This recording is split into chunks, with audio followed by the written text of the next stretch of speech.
যুক্তরাজ্য আইনজীবী ফোরামের উদ্যোগে হয়ে গেল দোয়া ও আলোচনা সভা।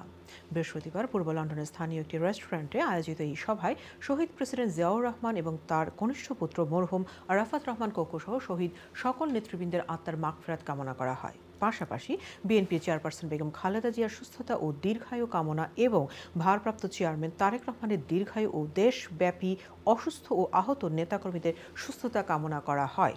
সভাপতিত্ব করেন ব্যারিস্টার আবুল মনসুর শাহজাহান এবং পরিচালনা করেন ব্যারিস্টার হামিদুল হক আফিন্দি লিটন। অনুষ্ঠানে প্রধান অতিথি হিসেবে উপস্থিত ছিলেন বিএনপির স্থায়ী কমিটির অন্যতম সদস্য ডাক্তার AZM জাহিদ হোসেন। বিশেষ অতিথি হিসেবে উপস্থিত ছিলেন ডক্টর এনামুল হক চৌধুরী, আলহাজ MM মালেক এবং কয়সর M আহমেদ। সভা শেষে দেশ ও জাতির মঙ্গল কামনা করে বিশেষ দোয়া ও মোনাজাত অনুষ্ঠিত হয়।